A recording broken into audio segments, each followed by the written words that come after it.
d'aussi loin que je me souvienne, ma famille a dit clairement une chose, j'étais jetable. Mais rien ne l'a davantage prouvé que la nuit où ma sœur a jeté ma fille de 10 ans à la rue pendant mon absence. Isabelle, la voix de était aiguë, impatiente au téléphone. Écoute, Rachel, ne sois pas dramatique. Maman et papa ont convenu qu'elle devait y aller. Mes doigts s'enroulèrent autour du bord de la table. Le monde autour de moi était flou, mais mon esprit s'est aiguisé dans la façon dont ma voix sortait. Calme. Trop calme. C'est une gamine, Isabelle. Mon enfant. Isabelle soupira comme si c'était elle qui était gênée. Elle ira bien. Je veux dire, tu retombes toujours sur tes pieds, n'est-ce pas? Tu comprendras. J'aurais dû le voir venir. Le favoritisme, le droit, les années passées à être traité comme un étranger. Il pensait que j'allais craquer. Il pensait que je m'en dirais. Il n'en avait aucune idée. Ils venaient de commettre la plus grosse erreur de leur vie. Je m'appelle Claire Dupont, et à 34 ans, je viens de subir la trahison la plus impitoyable de ma vie. En ce moment, ma sœur Isabelle est probablement en train de se prélasser dans la maison que j'ai payée, en sirotant du vin dans les verres que j'ai achetés. Convaincue qu'elle m'a enfin effacé de la famille, elle pense que je suis dévasté. Elle cherche désespérément un moyen de rentrer, désespérée de réparer les dégâts qu'elle a causés. Elle a tort. Parce que ce qu'Isabelle je ne sais pas, c'est que j'ai vu ça venir. Et contrairement à elle, je n'agis pas de manière impulsive. Je prévois. Elle a jeté ma fille de 10 ans à la rue. Elle m'a clairement fait comprendre qu'aucun de nous n'était le bienvenu chez mes parents. Ils sont restés là et ont laissé faire. Ils pensent que je reviendrai en rampant, que je continuerai à payer leurs factures, que je resterai silencieux comme je l'ai toujours fait. Mais cette fois, je ne pleure pas. Je ne m'en dis pas. Cette fois, je prends tout. L'appel téléphonique a pris fin, mais je suis resté figé. Ma respiration était mesurée, ma prise se resserrant autour du volant. Je venais d'atterrir d'un voyage d'affaires d'une semaine, un voyage que j'avais effectué pour subvenir aux besoins de ma fille et lui assurer un avenir stable. Et pendant mon absence, ma famille, mon propre sang, avait décidé qu'elle constituait un inconvénient. Camille, 10 ans, une petite fille. Ma petite fille, seule. J'ai serré les dents, essayant de calmer ma respiration alors que je m'engageais dans la rue sombre menant à la maison de mes parents. La maison que j'ai payée, Isabelle techniquement, mais nous savions tous les deux qui gardait les lumières allumées, qui couvrait l'hypothèque quand elle oubliait, qui l'avait sauvée de chaque crise financière qu'elle avait créée. Et pourtant, d'une manière ou d'une autre, dans son esprit tordu, j'étais celui qui n'appartenait pas à sa place. Mes phares ont balayé l'allée, illuminant le porche, et elle était là. Camille était assise sur les marches, les bras enroulés autour de ses genoux, sa petite silhouette voûtée contre le vent. Son sac à dos, un violet vif avec un porte-clés en peluche qu'elle avait elle-même choisi, était serré contre sa poitrine. Je me souviens à peine d'avoir garé la voiture. J'étais dehors en un instant, traversant l'allée en quelques secondes. Camille, soufflait-je en m'agenouillant devant elle, les mains sur ses bras. Elle tressaillit. Cela m'a presque brisé. Je n'avais jamais donné à ma fille une raison d'avoir peur de moi. Mais après cette nuit, après ce qu'ils lui ont fait, elle a eu peur. Elle pensait que je serais en colère contre elle. J'ai expiré lentement, lissant ses cheveux en arrière. Bébé, tout va bien. Je suis là maintenant. Sa lèvre trembla et avant que je puisse dire quoi que ce soit d'autre, elle passa ses bras autour de moi, enfouissant son visage dans mon épaule. J'ai essayé de frapper, maman, sa voix était étouffée et tremblante.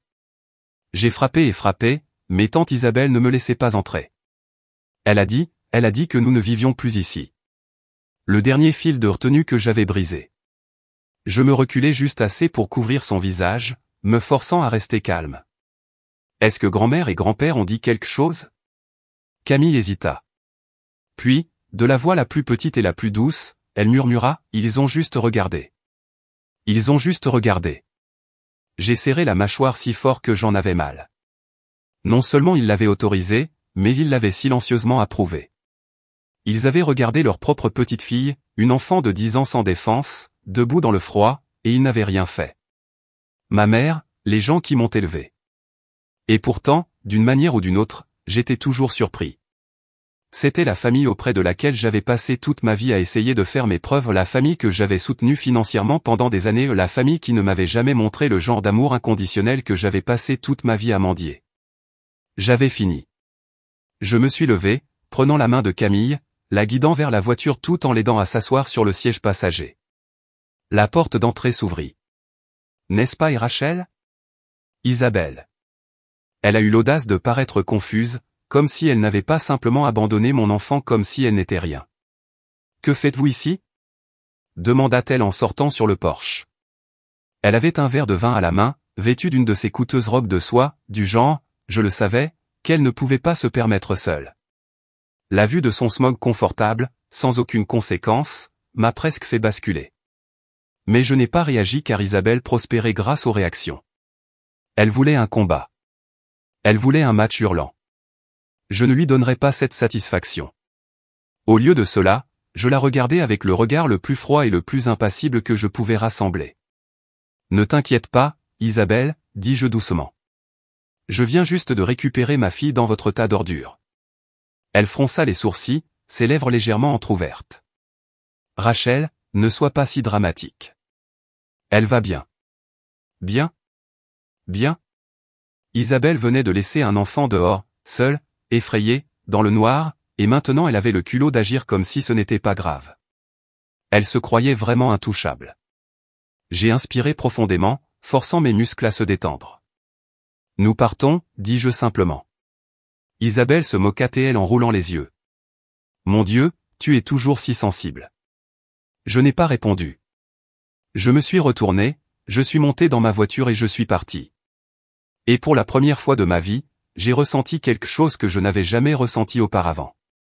En m'éloignant de ma famille, je me sentais libre. Parce qu'à ce moment-là, j'ai su qu'il ne s'agissait pas seulement de partir. Il s'agissait de les effacer de ma vie. Isabelle pensait qu'elle avait gagné. Elle pensait qu'elle m'avait finalement mis à la porte, qu'elle avait enfin obtenu la place qui lui revenait en tant que fille unique, la seule qui comptait. Elle n'en avait aucune idée. Elle venait de tout perdre parce qu'elle avait sous-estimé la seule chose qui me séparait d'elle. Je ne perds pas. Et quand j'en aurai fini avec elle, elle souhaitera ne jamais avoir joué à ce jeu. Le trajet qui m'éloignait de la maison de mes parents était calme, trop calme. Le seul bruit était le reniflement occasionnel de Camille sur le siège passager. Ses petits doigts agrippèrent si fort les bretelles de son sac à dos que ses jointures devinrent blanches. Je lui ai jeté un coup d'œil, mon cœur se serrant à cette vue. Elle avait toujours été une enfant très forte, jamais du genre à pleurer ou à se plaindre, même si le monde était injuste envers elle. Mais ce soir, elle avait l'air petite. J'aurais dû la réconforter, lui dire que tout irait bien, que nous trouverions une solution, mais je ne pouvais pas parce que je ne pensais qu'à la façon dont Isabelle j'avais jeté ma fille à la rue comme si elle était une poubelle. J'ai resserré ma prise sur le volant, ma mâchoire serrée si fort que j'en avais mal. Ce n'était pas du chagrin. Ce n'était pas de la tristesse. C'était de la rage. Et la rage, lorsqu'elle était correctement exploitée, était l'arme la plus puissante qu'une personne puisse posséder. Il pensait avoir gagné. Isabelle, assise dans la maison que j'ai payée, sirotant un vin cher, croyant qu'elle m'avait finalement effacé de notre famille. Mes parents lui ont permis une fois de plus, espérant que je serais trop veule pour riposter. Ils pensaient que j'étais prévisible. Ils pensaient que j'allais m'effondrer, pleurer, supplier. Ils n'avaient aucune idée à qui ils avaient affaire. Ils voulaient la guerre. Ils étaient sur le point d'en obtenir un. Isabelle, j'avais passé des années à vivre de moi. Mon argent, mon soutien, ma stabilité. Elle n'avait jamais fait face à de véritables conséquences parce qu'elle n'avait jamais eu à le faire. Chaque fois qu'elle faisait une erreur, c'était moi qui la réparais. La première chose que je devais faire était de changer cela. Dès notre arrivée à l'hôtel, j'ai bordé Camille dans mon lit, je l'ai embrassée sur le front et je lui ai promis que tout irait bien. Elle m'a fait un petit signe de tête hésitant avant de se blottir sous les couvertures, l'épuisement la tirant en dessous. Je me suis assis sur le bord du lit, téléphone à la main, et je me suis mis au travail. Premièrement, les comptes bancaires. Au cours de la dernière année, j'avais discrètement transféré mes finances sur un compte à mon seul nom. J'avais retiré mon nom de l'hypothèque conjointe, des services publics, des cartes de crédit où tous les liens financiers que j'avais avec cette maison avaient disparu. Isabelle, je ne le savais pas encore, mais la seule raison pour laquelle elle pouvait s'asseoir confortablement dans cette maison était parce que c'était moi qui payais pour tout. Pas plus. Je me suis connecté à mon application bancaire et j'ai annulé chaque paiement automatique, l'hypothèque, les services publics, l'assurance. Un à un, je les ai vus disparaître. Voyons combien de temps l'enfant doré survit sans sa poule aux œufs d'or. Isabelle était arrogant. C'était sa faiblesse. Elle avait passé des années à manipuler nos parents, à mentir, à falsifier des documents et à dissimuler les désastres financiers avec des demi-vérités. Elle supposait que personne n'y prêtait attention. Elle a supposé que je n'y prêtais pas attention. Elle avait tort.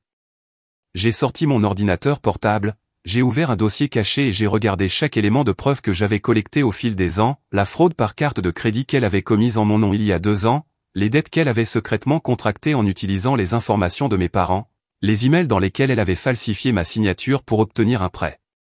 J'avais tout bien organisé, tout prêt à être utilisé. Et le meilleur ?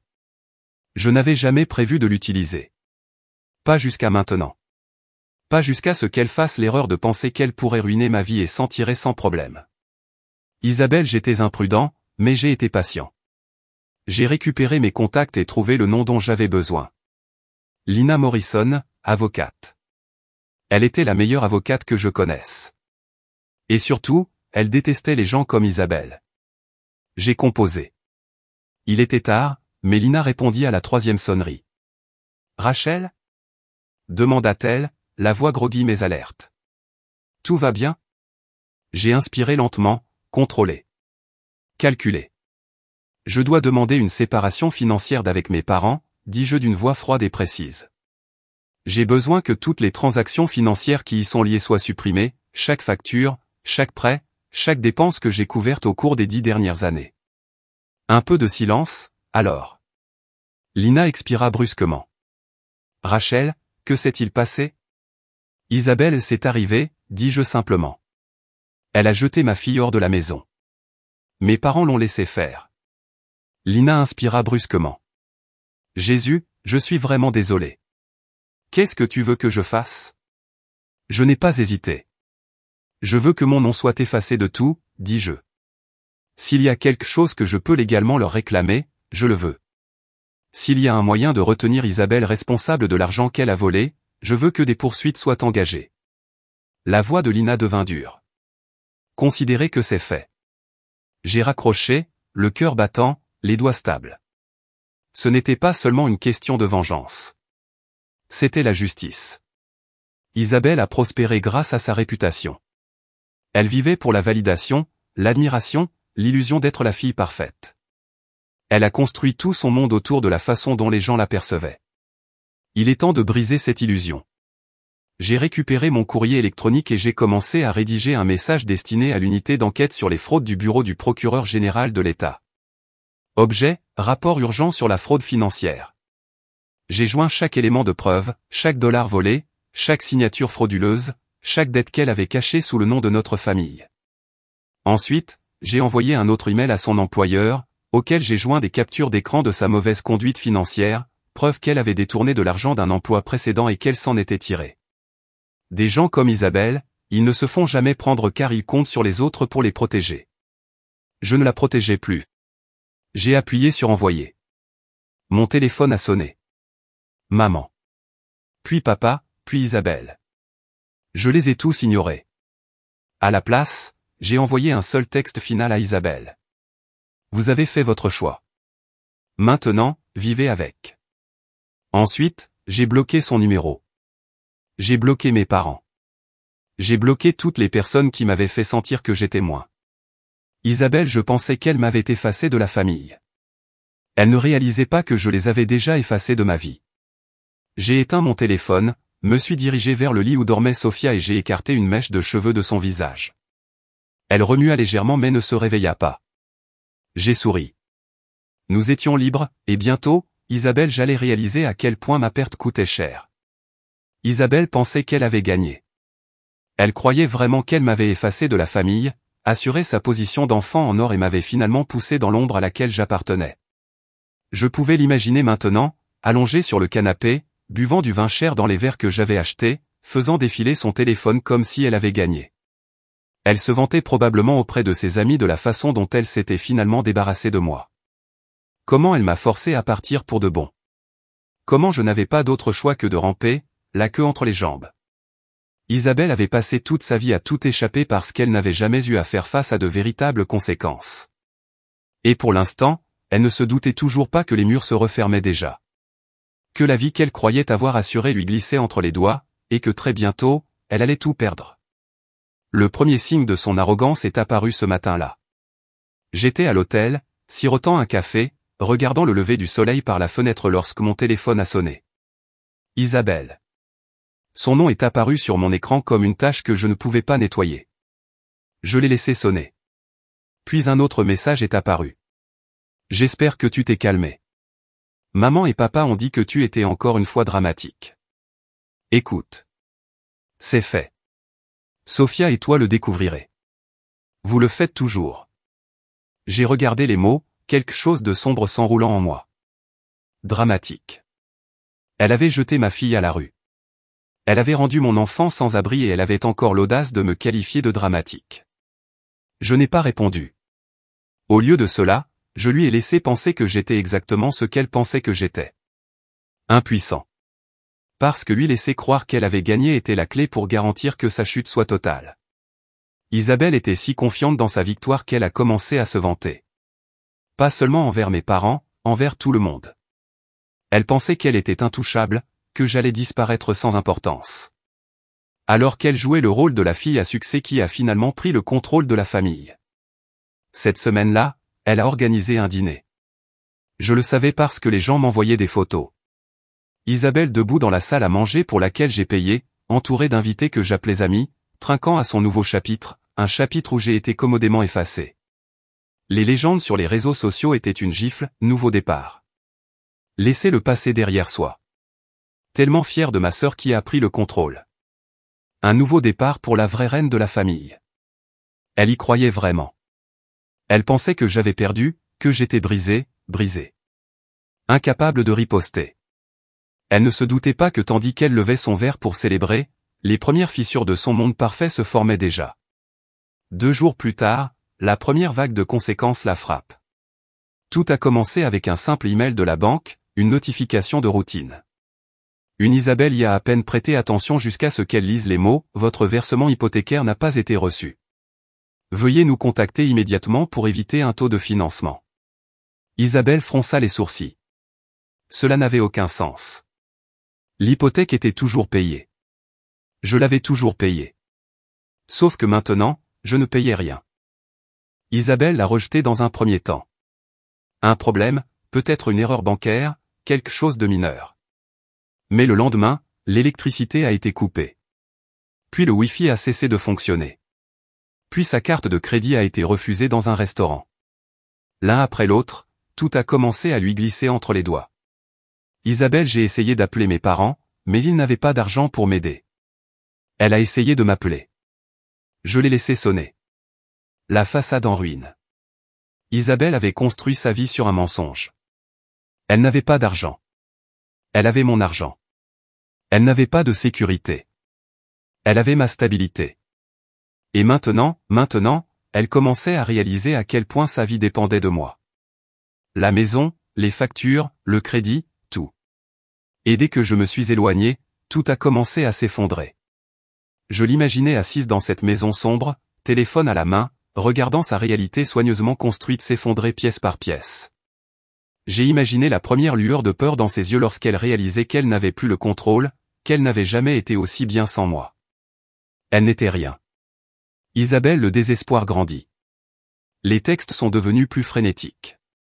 Que as-tu fait? Maman et papa paniquaient. L'hypothèque n'est pas payée. Les factures ne sont pas payées. Que se passe-t-il? Réponds-moi. Je ne l'ai pas fait. Pas encore. Parce qu'Isabelle n'avait pas assez souffert. Elle pensait que c'était le pire. Elle n'avait aucune idée de ce qui allait suivre. Le coup ultime. L'exposition publique. Isabelle m'avait humilié.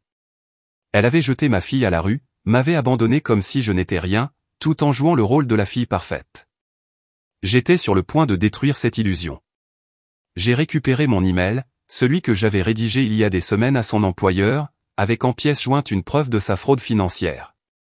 Capture d'écran de ses fausses signatures, enregistrement de ses dettes cachées. J'ai regardé l'écran. Une partie de moi a presque hésité, non pas parce que je me sentais coupable, mais parce que je savais qu'une fois que j'aurais appuyé sur envoyer, sa vie ne serait plus jamais la même. Puis j'ai pensé à Sophia debout sur le trottoir, tenant seule son sac à dos. J'ai cliqué sur envoyer, et juste comme ça, Isabelle, le monde a commencé à s'effondrer. La panique s'est installée. Le lendemain matin, mon téléphone a explosé de notifications. Vous êtes allé trop loin. Mon patron m'a appelé. Je suis suspendu de mon travail. Qu'avez-vous fait? Réparez ça maintenant. Elle n'a toujours pas compris. Elle pensait que c'était quelque chose qu'elle pouvait réparer. Qu'il y avait une issue. Il n'y en avait pas. Parce que son employeur n'était pas le seul à recevoir cet email. Ses amis en ont reçu des copies. Son cercle social en a reçu des copies. Tous ceux qu'elle avait manipulés savaient désormais exactement qui elle était. Vers midi, Isabelle n'avait pas de travail. Dans la soirée, son propriétaire a émis un avis d'expulsion. Et à la tombée de la nuit, Isabelle, pour la première fois de sa vie, était confrontée à la réalité de ce qu'elle avait fait. Elle pensait qu'elle m'avait effacé. Elle n'avait aucune idée qu'en agissant ainsi, elle s'était effacée. Cette nuit-là, j'ai finalement répondu à son appel. Isabelle, la voix de était détruite. Rachel, s'il te plaît. Je me suis penché en arrière, savourant le moment. S'il te plaît. Quoi? Je ne voulais pas que ça arrive. Elle s'étouffa. J'expirais lentement, ma voix glaciale. Comprenez-le. Puis j'ai raccroché. Isabelle pensait qu'elle avait gagné. Elle n'avait aucune idée qu'elle avait fait le jeu de mes mains. Parce que maintenant, elle n'avait plus rien. Et moi? J'étais enfin libre. Isabelle, je n'avais aucune idée que sa véritable punition ne faisait que commencer. Elle pensait que perdre son emploi était le pire. Elle pensait que la vie d'expulsion était au plus bas. Elle pensait que je lui avais déjà tout pris. Mais Isabelle, j'avais passé des années à gâcher ma vie. Elle avait pris mon argent. Elle avait pris ma maison. Elle m'avait effacé de ma propre famille. Maintenant, j'étais sur le point de lui rendre l'appareil. Isabelle, la chute n'était pas complète jusqu'à ce que je m'assure qu'il ne restait plus rien à reconstruire. Elle avait encore quelques cartes de crédit. Un petit fonds d'urgence, pensa-t-elle. Alors j'ai pris ça aussi. J'ai connu Isabelle, c'est le plus grand secret. Elle commettait une fraude financière depuis des années. Voler mon identité, contracter des prêts à mon nom, utiliser ma cote de crédit pour financer son style de vie. Je l'avais laissé couler pendant des années. Pas plus. Je suis entré dans la banque. Le service des fraudes a examiné les preuves dont je disposais et a immédiatement gelé tous les comptes à son nom. Son crédit détruit, saisi pour enquête. Son dernier morceau? Disparu. À midi, elle n'avait plus rien. Isabelle avait bâti toute sa réputation sur le fait d'être meilleure que moi. Celui qui a réussi. Le responsable. La fille qui avait tout compris. Elle adorait jouer ce rôle.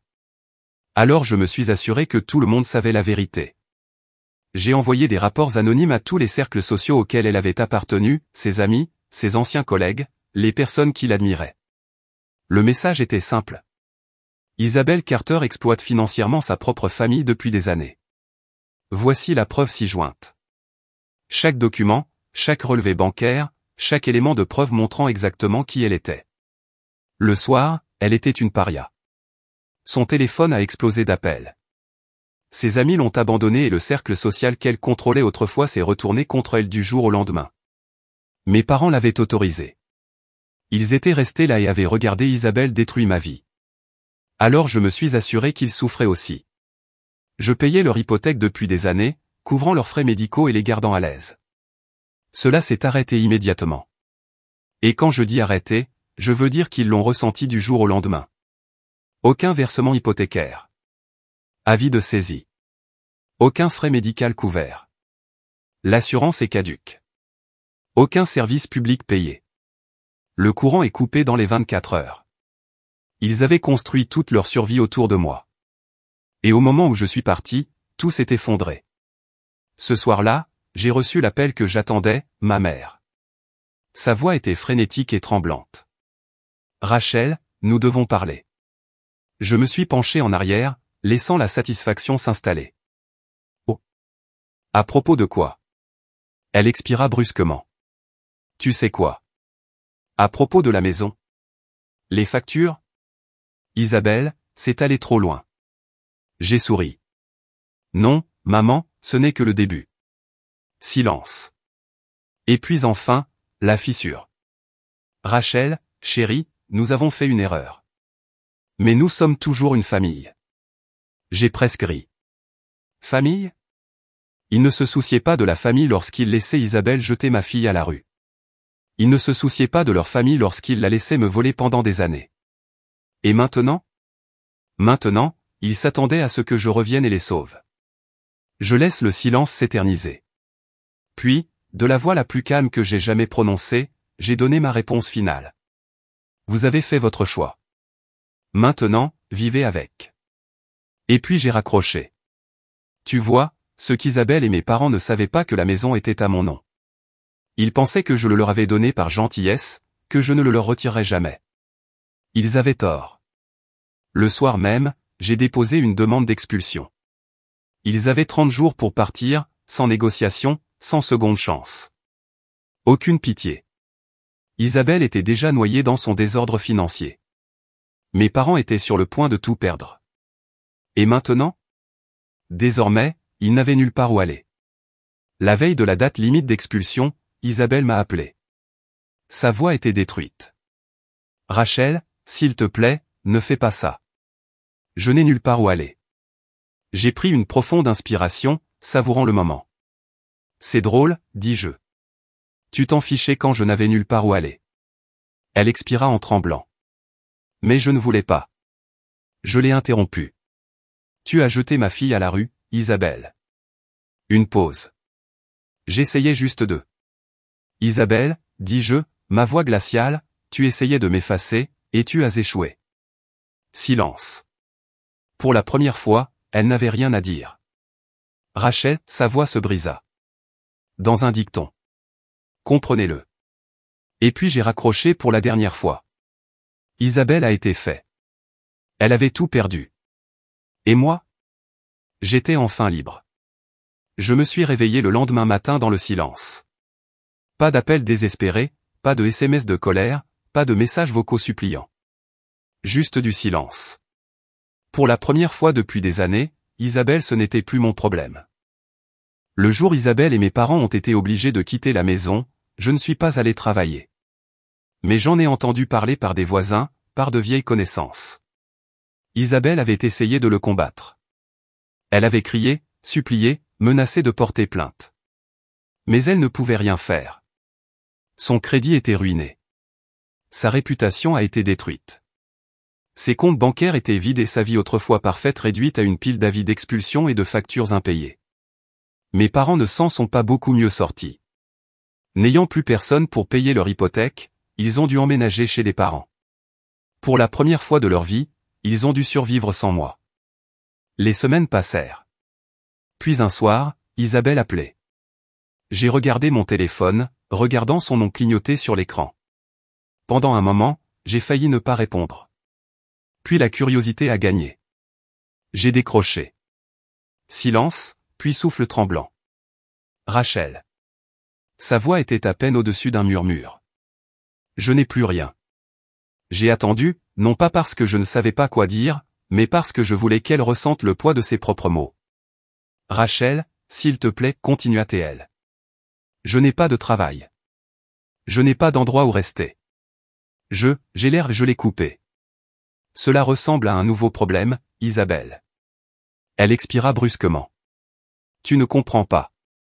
Non, Isabelle, ai-je souri. Je comprends parfaitement. Une pause. Tu pensais que j'étais jetable.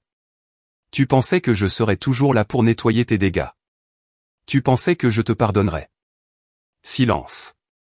Puis finalement, j'ai dit les derniers mots que je lui dirai jamais. Tu voulais que je parte, Isabelle. Maintenant, je suis parti. Et puis j'ai raccroché. Pour la dernière fois. J'ai vendu la maison, celle d'Isabelle, j'avais expulsé ma fille. J'ai pris chaque dollar et j'ai déménagé dans une nouvelle ville. Nouvelle maison, nouveau travail, nouvelle vie. Aucun bagage, aucune famille ne m'entraîne vers le bas. Non, Isabelle. Et pour la première fois depuis des années, je me sentais libre. J'avais construit toute ma vie autour de faire mes preuves auprès d'une famille qui ne m'avait jamais mérité. Maintenant, j'avais fini de prouver quoi que ce soit à qui que ce soit. 1 an plus tard, j'ai croisé quelqu'un de mon ancienne vie. Pas Isabelle, pas mes parents, mais un vieil ami. Elle m'a reconnu en premier. Rachel, je me suis retourné. Elle cligna des yeux, puis sourit. Vous êtes très belle. Et je l'ai fait, parce que je l'étais. J'avais tout construit à partir de zéro. J'avais une maison que j'aimais, une carrière dont j'étais fier et, surtout, j'avais la paix. Elle hésita. Est-ce que tu parles encore à Isabelle? J'ai pris une lente gorgée de mon café. Puis finalement, j'ai souri. Non. Elle haussa un sourcil. Il ne te manque pas? J'ai posé ma tasse. La personne avec qui je devais être avec elle me manque, et c'était la vérité. Isabelle avait passé des années à essayer de m'effacer, mais en fin de compte, elle n'a fait que s'effacer de ma vie. Et je n'ai jamais été aussi heureux. Pendant des années, j'ai pensé que famille était synonyme de fidélité. Quoi qu'il arrive, je devais rester. Que si j'essayais plus fort, si je donnais plus, si je pardonnais plus, ils m'aimeraient. J'ai eu tort. Certaines personnes ne vous voient que comme utiles. Pas en tant que famille, pas en tant que personne, pas en tant que personne à respecter. Et dès que vous arrêtez de les servir, ils vous rejettent. Alors je suis parti avant qu'ils puissent me jeter à nouveau. Et ce faisant, j'ai gagné. Je n'ai jamais vérifié Isabelle. Pas après avoir perdu son emploi. Pas après qu'elle ait été expulsée. Pas quand elle n'avait nulle part où aller. Elle avait dit très clairement que j'étais jetable. Alors, quand elle a finalement appris ce que ça faisait d'être rejetée, je n'allais pas la sauver. Elle avait passé des années à me prendre, et maintenant elle était seule. Et le meilleur? Elle n'avait personne d'autre à blâmer qu'elle-même. Le jour où elle a déménagé, je n'ai pas pris la peine d'aller le voir, mais j'en ai entendu parler. Les voisins ont parlé. Les gens murmuraient. Isabelle avait emballé toute sa vie dans des cartons. Pas de camion de déménagement, pas d'aide embauchée. Juste elle, seule, portant les restes d'une vie qu'elle pensait autrefois intouchable. Et j'ai imaginé le moment où elle a verrouillé cette porte pour la dernière fois, le poids de celle-ci s'enfonçant. Elle avait jeté ma fille à la rue, croyant que je reviendrais toujours. Mais maintenant, c'était elle qui n'avait pas de maison. Poétique. Isabelle, le plaidoyer final. Le message vocal auquel je n'ai jamais répondu. Isabelle m'a appelé une fois. Je n'ai pas répondu. Elle a laissé un message vocal. Sa voix était fatiguée, tendue, bien loin du ton arrogant et satisfait d'elle-même avec lequel elle me parlait. Rachel, je sais que tu me détestes probablement, et je comprends. Je le sais, mais j'ai besoin d'aide. Juste pour un petit moment. Je n'en demande pas plus. Juste. Je l'ai supprimé avant qu'elle ait pu terminer, car c'est ce qu'elle a fait. Lorsque ma fille avait besoin d'aide, elle l'ignorait. Elle l'a rejeté. Elle a jeté un enfant innocent comme une poubelle. Elle pensait que j'allais craquer. Elle pensait que je reviendrais en rampant. Elle pensait que je pardonnerais.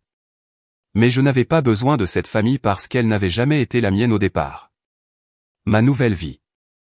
La liberté pour laquelle je me suis battu. Je n'ai pas bougé par peur, mais par liberté. Cette maison, celle d'Isabelle, j'ai été expulsé, j'étais toujours à moi. Mais je ne le voulais pas. Je l'ai vendu, j'ai pris l'argent, j'ai mis ma vie dans des cartons et j'ai quitté la ville pour de bon. Un nouveau départ, une nouvelle maison. Une vie où je n'étais pas hanté par les gens qui avaient autrefois tenté de me briser. Pour la première fois depuis des années, je ne regardais pas par-dessus mon épaule. Pas de culpabilité, pas de manipulation, pas d'obligation familiale. Juste la paix. Et c'était la plus grande sensation au monde.